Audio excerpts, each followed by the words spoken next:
అసలు దేవుడు ఉన్నాడా? ఈ ప్రశ్న వినగానే మనలో చాలా మందికి కోపం వస్తుంది లేదా భయం వేస్తుంది. కానీ ఒకసారి నిజాయితీగా ఆలోచించండి. మీరు దేవుణ్ణి నిజంగా చూసారా? లేక చిన్నప్పటి నుంచి ఎవరో చెబితే నమ్ముతున్నారా? నమ్మకం వేరు, నిజం వేరు. ఈ రెండింటి మధ్య ఉన్న గ్యాప్ తెలియకపోతే మనం జీవితాంతం ఒక భ్రమలోనే బతికేస్తాం. ఈ వీడియో మీ నమ్మకాలని ప్రశ్నించడమే కాదు, అంతకంటే గొప్పదైన సత్యాన్ని మీకు పరిచయం చేస్తుంది. చివరి వరకు చూడండి. మీ ఆలోచన విధానం రీబూట్ అవడం గ్యారంటీ. ఇక డైరెక్ట్ గా పాయింట్ కి వస్తే, జిడ్డు కృష్ణమూర్తి గారు చెప్పినట్లు అసలు దేవుడు అంటే ఎవరు? మనకు తెలియని ఒక శక్తి గురించి మన మైండ్ ఒక రూపం ఇచ్చుకొని ఒక స్టోరీ అల్లుకొని అదే దేవుడని ఫిక్స్ అయిపోయాం. సింపుల్ గా చెప్పాలంటే దేవుడు అనేది మన మైండ్ క్రియేట్ చేసిన ఒక ప్రొజెక్షన్ మాత్రమే. దీనివల్ల ఏం జరుగుతుంది?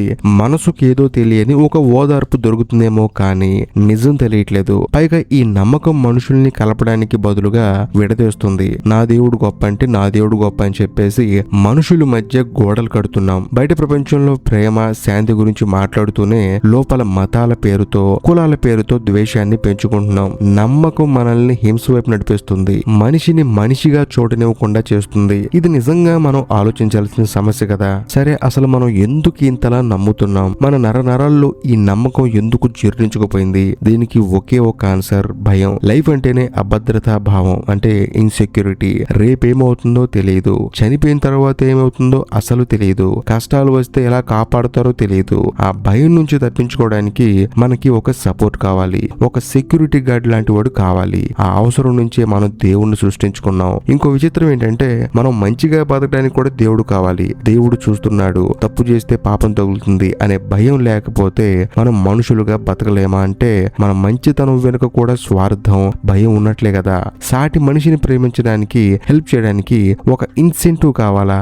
నీలో నిజమైన ప్రేమ ఉంటే దేవుడితో పనే ఉంది. భయంతో వచ్చే భక్తి నిజమైనదే కాదు, అది కేవలం ఒక బిజినెస్ డీల్ మాత్రమే. మరి ఇప్పుడు ఏం చేయాలి? పూజలు చేయడం మానేయాలా? నాస్తికులుగా మారాలంటే కాదు. సొల్యూషన్ చాలా లోతైనది. అదే నిశ్శబ్దం. మన బయట దేవుణ్ణి వెతకడం ఆపేసి ముందు మన లోపలున్న గందరగోళాన్ని అర్థం చేసుకోవాలి. మన ఆలోచనల్ని, మన భయాల్ని ఫేస్ చేయాలి. గుర్తుంచుకోండి, మెడిటేషన్ పేరుతో బలవంతంగా మనసును కంట్రోల్ చేయడం కాదు.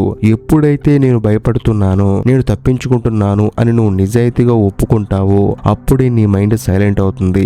ఎప్పుడైతే ఆలోచన ప్రవాహం ఆగిపోతుందో, ఎప్పుడైతే నీ మనస్సు గతం అనే బరువును దించుకుంటుందో, ఆ అద్భుతమైన నిశ్శబ్దంలోనే సత్యం దొరుకుతుంది. సత్యమే నిజమైన దైవత్వం. అది పుస్తకాల్లో ఉండదు, గుడిలో ఉండదు. అది కేవలం నిశ్చలమైన నీ మనసులో మాత్రమే ఉంటుంది. ఫైనల్ గా ఈ వీడియో సారాంశం ఒకటే: సత్యం అనేది నమ్మకంలో లేదు, అది నీ మనసు నిశ్శబ్దంలో ఉంది. ఈ రోజు నుంచి ఒక చిన్న మార్పు చేసుకోండి. భయంతో కాకుండా ప్రేమతో బతకడం నేర్చుకోండి. పక్కవాడికి సహాయం చేయడం పుణ్యం వస్తుందో, స్వర్గం వస్తుందో కాకుండా అది ఒక మనిషిగా నీ బాధ్యత అనుకుని చెయ్యి. నీకున్న అపోహల్ని, నమ్మకాలని పక్కన పెట్టి ఈ ప్రపంచాన్ని, నీ చుట్టూ ఉన్న మనుషుల్ని స్వేచ్ఛగా చూడు. అంటే కుల, మత భేదాలు లేకుండా వాడు డబ్బున్నోడు, వాడు డబ్బు లేనోడు అని చెప్పేసి, ఎవడికి ఎంత విలువ ఇవ్వాలో అని చెప్పేసి నీలో నువ్వు మదన పడకుండా, వాడు మనిషి, నాలాగా పుట్టాడు, నాలాగా చనిపోతాడు. సో మేమిద్దరం బతుకున్నాం కాబట్టి ఒకరితో ఒకరు మాట్లాడుకోవాలి, ఒకరికొకరు సహాయం చేసుకోవాలి, ఒకరికొకరు అండగా ఉండాలని చెప్పేసి మీ మైండ్ ని ప్రిపేర్ చేసుకోండి. ఎప్పుడైతే మీ మనసులో స్వార్థం, భయం పోతాయో అప్పుడే నువ్వు నిజమైన ఆనందాన్ని, నిజమైన స్వేచ్ఛని అనుభవిస్తావు. ఆ స్వేచ్ఛలో ఉండే కికే వేరు.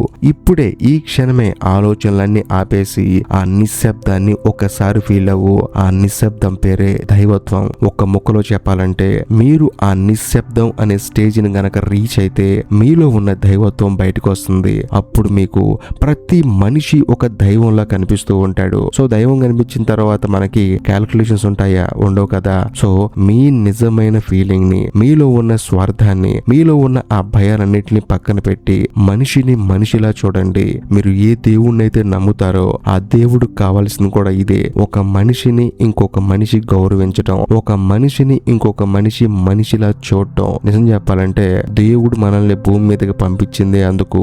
ఈ వీడియో కనుక మీకు నచ్చినట్లయితే ఖచ్చితంగా లైక్ చేయండి, షేర్ చేయండి, కామెంట్ చేయండి. అంతేకాకుండా ఇప్పటి వరకు మీరు మన ఛానల్ ని సబ్స్క్రైబ్ చేసుకోకపోతే దయచేసి సబ్స్క్రైబ్ చేసి బెల్ ఐకాన్ ప్రెస్ చేయండి. బాయ్.